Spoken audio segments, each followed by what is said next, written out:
Frustrated I am tonight. I promise to God I have tried. This is the third time I have tried to record a little bit of ass episode of If Loving You Is Wrong that wasn't even that damn great. And the powers that be just won't let me be great tonight. I don't know why. I done been interrupted by both my daughters at two different times trying to do this. Now I done just completely shut everything off, and I hope to hell that they don't have no emergencies or need to say shit to me. Because I'm going to get this damn review out tonight if it kills me, y'all. It really is pissing me off that I'm trying to be great and everything trying to stop me from being great. How y'all doing this evening? Welcome back to the channel. I'm Lady Nika.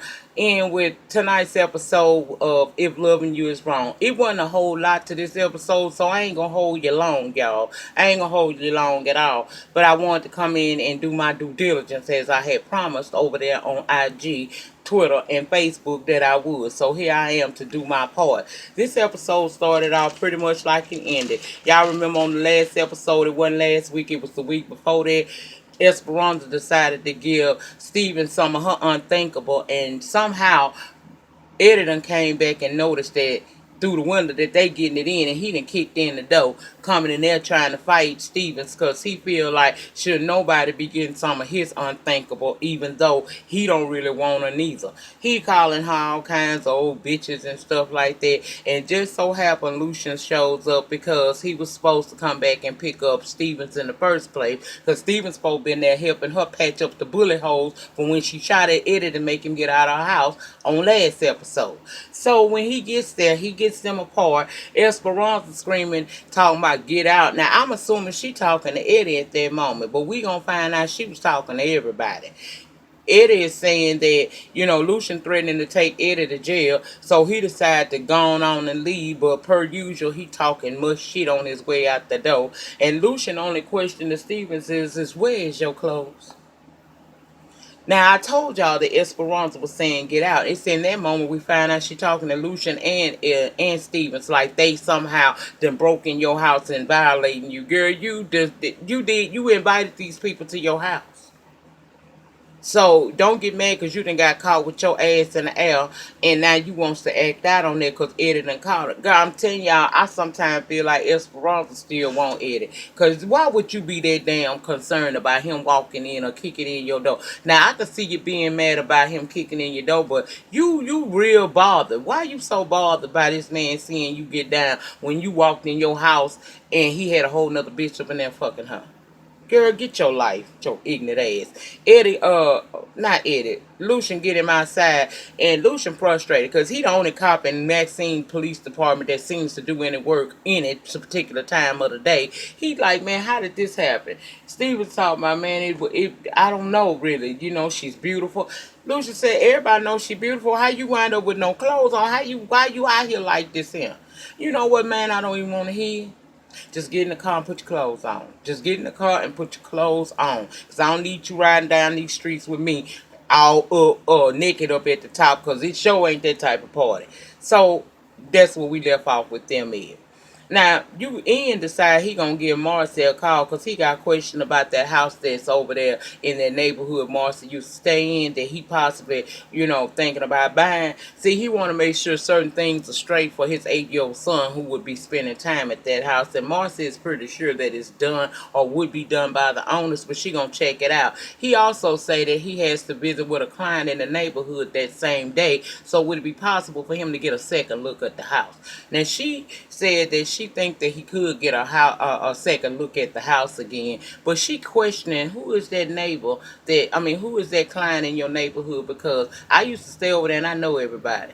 He didn't want to tell her because that violates his client attorney privilege privilege thing. He can't be telling her stuff about his client. So he said he didn't want to tell her, but she asked, is it Randall? He said, Randall?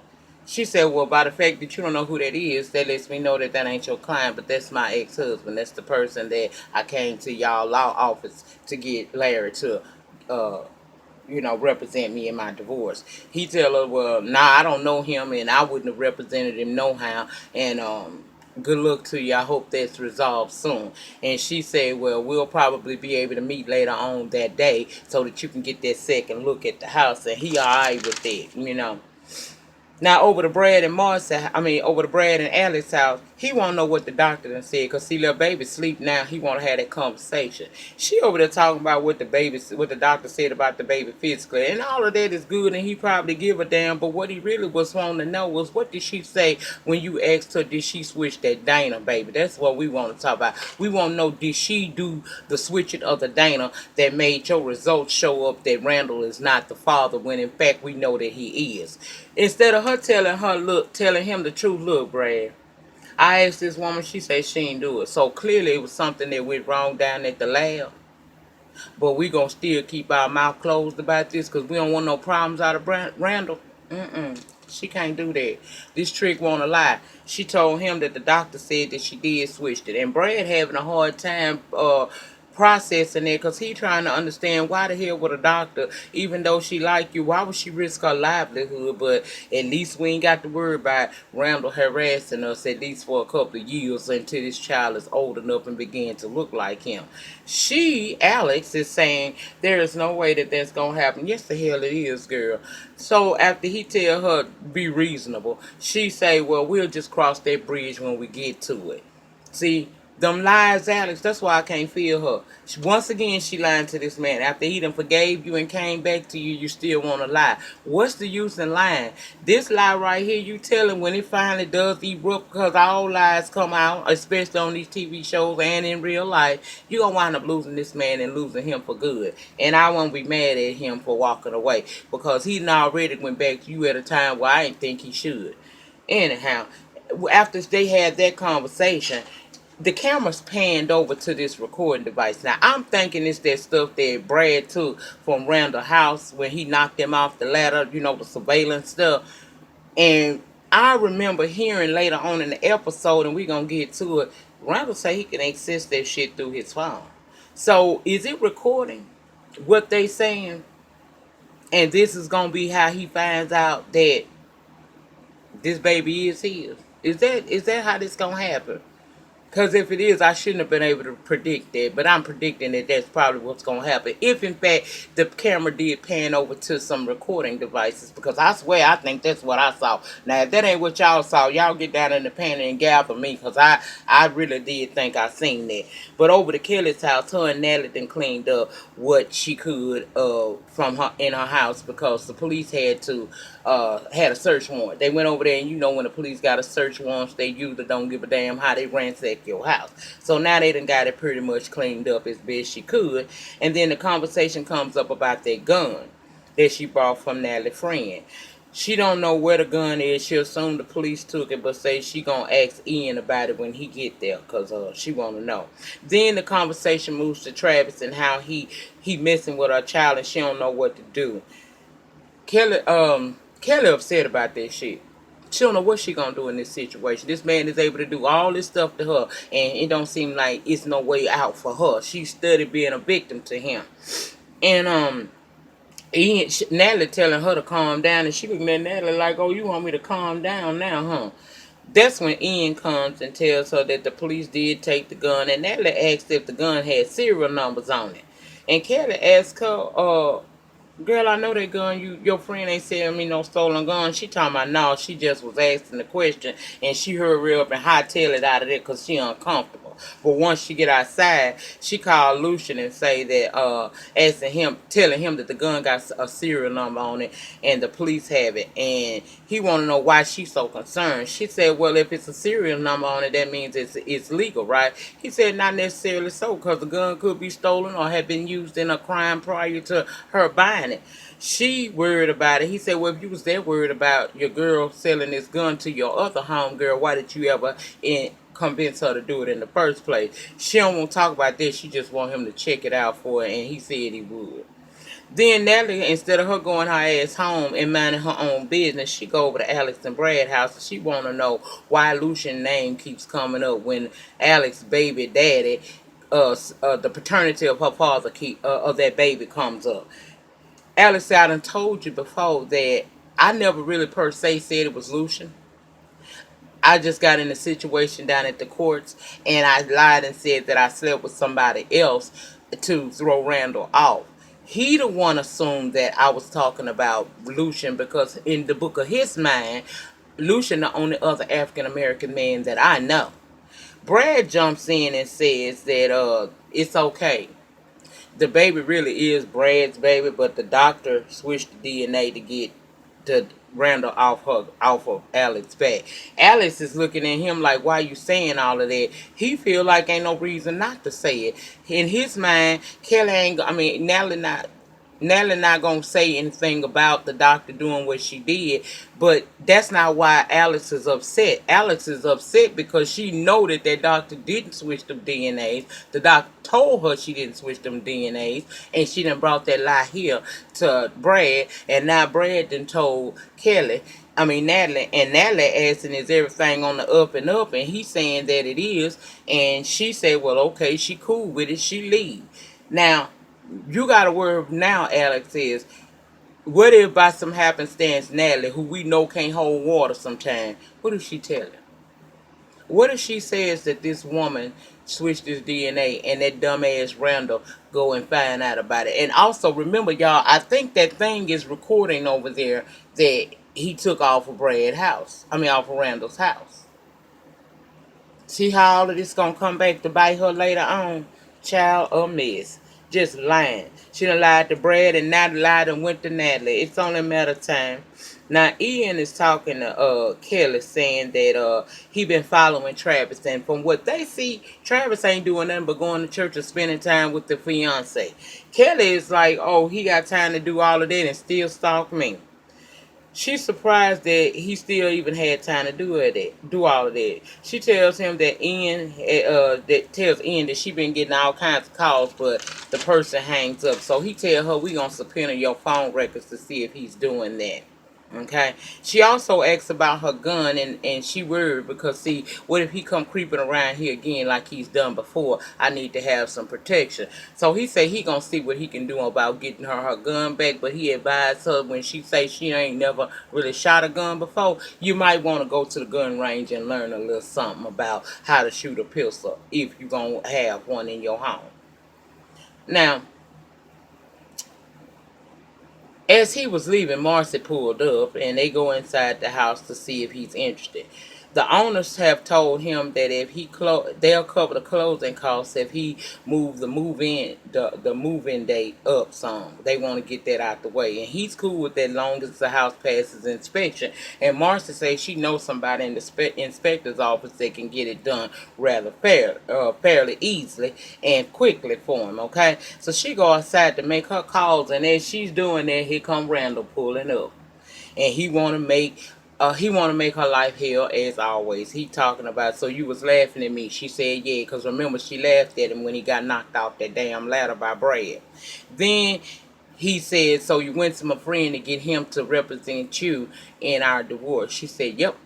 Want to get it over with quick as possible. Why don't you just sign? He said he ain't going to sign to make it easy for her, regardless of the fact that she's giving up the car and the house. He still want to make things hard for her. And as he's harassing her, Ian comes out the door, and Randall began to ask him, oh, you fucking my wife? You know Ian ain't got time to be listening to none of that foolishness coming from Randall, so he just pretty much tell Marcy to come on back in the house, and he talking about sure the bedroom, she like that, basically trying to make Marcy out to seem like she's some type of hoe. And Marcy shook boots, honey, shook boots. He told her he apologized to her for how Randall was acting. She said it's all right, she used to it. He said you should never get used to no shit like that. And I said, you right about that. I would never get used to somebody like Randall. He would be 6 feet under fooling with a bitch like me. Because I don't mind taking you out or getting some homies, honey. Because I got some hitters in the streets, and they would do that for me. I would get rid of you before I let you disrespect me to that level. Believe that shit. And that's the real me coming up out of here. Fuck all of that auntie or YouTube shit. That's the real hood side of me. Before I let a man do some shit like that to me, oh, I'm going to get you dealt with.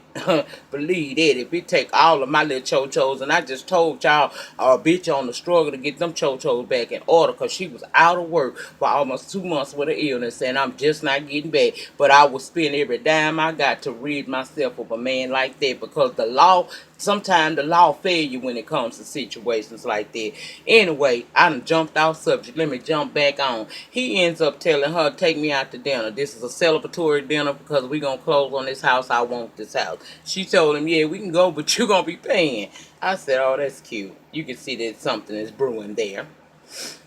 Okay, we see Randall meet up with Larry. Now, before he caught up to Larry, Larry was sitting at the table with some of these people. So there was some women and some men, and they was talking about this case that Larry done had. And it involved a naked man and a wife or something like that. But anyway, he gets there and, they decide to go sit over at another table. And he telling Randall to get him some drinks. At first, Randall want to ask Stank. But then he decided, yeah, I'm going to go on and have some drinks. So he ordered the highest cognac on the menu, because he said that's because you represent my wife. Larry said, you do realize I'm both y'all friends. He said, no, really you're my friend. He asked him why he invited him out there to these drinks. He said, because I want to see you again. Randall said as much as he want to bust him upside his head right now, his secret's safe with him. Because see, he don't really appreciate him representing Marcy. And I'm going to tell y'all, this was a weird-ass conversation. It's a secret that lies between the two of them. And the way it sound like Larry might be in the closet, if you ask me. Now, I could be reaching here, but that's what I was getting, because he was mighty concerned about Randall not telling his secret. And the way Randall was talking, like, as if this man do dip over into the boy pond sometime. But also in that same scene, he said his wife and kids was out of town. Then Randall began to tell him that he wanted to sue his neighbor. Because he broke it down. Yes, I cheated on my wife with my next door neighbor.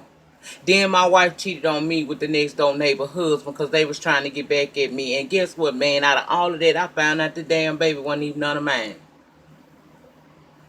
But I'ma sue his ass, because see, he knocked me off my ladder. And they pretty much, he was like, he asked Larry could he help him with that, and Larry said that wouldn't be no problem. But he said he really wanted to have that meet with him to find out, what was really going on there, because he didn't know if Marcy was really wanting him to represent her, or if he was trying to somehow play a game with him, because she knew whatever this secret is. But Randall assures him she wouldn't even came to your ass if she knew about that.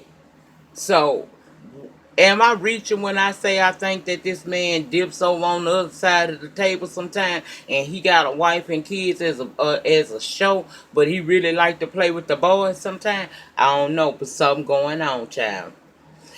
According to Randall, she went to him because she broke. He said he ain't know nothing about that. Well, anyway, like I said, they told each other. He told him about how the situation went with the cheating and stuff. And Larry winds up having him, since Randall don't want to stop drinking, because he wanted to stop drinking, but Randall wanted to continue to drink. So he invited him. Look, I was sitting over here at this table with these colleagues of mine. Come on, sit over here and join us. So they go back to the table and they begin to talk about whatever it was that they were talking about in the beginning. I don't know what the hell that was, but I'm telling y'all what I got out of it. That secret is that this man is probably cheating with another man on that wife, because he was it just, that's the tease he gave me. Y'all get down in the pen and let me know if that's what y'all got out of there, okay? He even told him about that camera that he rigged over there at Alex and Brad's house, that every time someone come there, he alerted by his phone and shit. That's why I said, is it possible that he can access what was going on, or somehow log in? It's a camera or something, and he can hear this. I don't know. It's like home security. Really, that's what it seemed like, a home security system that you can access through your phone, and you can hear as well as see what's going on inside the home. So I'm wondering, is that what he's saying he got? Larry tried to tell him that ain't no healthy behavior and it ain't funny. He said that he feel like that it is. Child, I said, So, I don't know what's going to happen with that, but time will tell. Now, Esperanza go over to Natalie's house because she upset and crying. She don't know what to do. Eddie done caught her up in the house with Stevens having, in her words, incredible sex. Natalie think the shit funny, go to pour her some wine so that they can relax and really get their kiki on about that shit. She explained, look, he came over there, Stevens came, he was supposed to be helping me patch up some bullet holes. Oh yeah, girl, I had bullet holes because I came home and found Eddie in my shower, and I told him to get out of my house. He wouldn't get out, so I shot at his ass till he got out. Now, Stevens and Lucian came over there, and they did a report, but Lucian left because Stevens stayed to help me try to patch up the bullet holes, so I wouldn't have to explain that to Mika. And somewhere in all of that, girl, I wound up having sex with him. I don't know. I done slipped and he done fell up in me, girl. I don't know how that happened, but it did happen. And he been flirting with me for months, but I've been ignoring it. But shit, he called me at the right day and the wrong time, child. I hold off and gave him some of my unthinkable, and it was pretty amazing. And she likes it. Now they talking about the situation when in comes Lucian and she decides to hightail it up out of there real quick because she know Lucian know why she over there with tears in her eyes and she don't want to deal with that, so she go ahead on and leave. So when she leave, Natalie is asking Lucian, what's been going on, and he ain't saying nothing about it. She says, see, you don't never tell me nothing. Let me just go on and tell you. I already know that Esperanza slept with Stevens. He said, yeah, okay. That ain't why he looking stressed. He won't know where Kelly. She said, I think she at home. Why? What's going on? He said, look, I got the ballistics back on this gun. And she automatically knew something was wrong. What was wrong is this gun was reported 2 months prior, and the person that reported it stolen was Ramsey. So now things finna get even more sticky for Kelly, and it's all your fault because you brought that girl to her house for her to buy this gun. So childish shit finna probably pick up. I hope it's finna pick up. Cause child, you done set us up for some good shit. So give it to us, Tyler. Please give it to us. Cause I really don't want to drop this show. Cause it was actually one of my favorite shows. I like this more than I did Have and Have Nots at one time. I said it one time. That ain't the case now. But that was it. That was all, y'all. Remember, the depth of your struggle will determine the height of your success. Keep on trying, honey. If you're going through something, just know that you go on and go through the process. Because when you come out, you're going to be even better than what you was before your storm even started. So keep it pushing. That's what all that means when I say the depth of my struggle will determine the height of my success. That means that the more I have to accelerate to get to the level I want to be on, the more rewarding it's going to be when I get there. If I faint not and continue on the journey. That's all it means, honey. Remember to rate this video. Ratings get me noticed down here on these YouTube streets. Subscribe to the channel for the free 99. It ain't YouTube Red. Hit your notification bell so that each and every time I come down here and say something, you can come on down here behind me and we can join in the conversation. I might even start going live on YouTube soon. I've been thinking about doing it. I might start doing live shows for y'all. Y'all pray for me, and maybe we can get that done by the beginning of the year or maybe the end of the year. That may be my little gift where I come on and talk shit like with y'all like I used to do back in the Blab days. So I might do that because my channel is eligible for me to go live with the super chat involved. So I don't know. I may do it. Y'all just give me some time. I am working on trying to build this channel up to be better than what it is. I feel like I'm behind and I need to do better for y'all if I want to get to where I want to be. And it's some things I want to see happen with this channel. I've been contacted by some people and I can't talk about it right now because they say you ain't supposed to. So I'm going to shit my face right now before I fuck up my damn blessing. But it's some good things coming for the channel, and I appreciate each and every one of y'all that click on these videos, whether you watch the reviews only or you watch the shows and come to me for the reviews. I appreciate y'all. Okay, y'all share this video wherever it is you share videos, if you do share videos. And as always, the panty section is open for conversation. Y'all tell me, was that some type of recording device that camera playing to? And didn't that boy Ed Randall say that he can access that device that he had on his house that was pinned up at their house from his phone, and he can see what's going on? Because if that's like home. See, my home security, I can access it when I'm away from the house, and I can hear and see. So I'm trying to figure out, is that what he got? ADT, bitch. That's how I get it like that. ADT. But I don't know if that's what I heard. Y'all let me know. Anyway, I'll see you guys back tomorrow for Queen Sugar and Black Ink Crew Chicago. Thank y'all for rocking with me this long. And if you're new to my channel, hey boos and welcome. And we're going to do this shit again tomorrow. Peace. Y'all have a good night.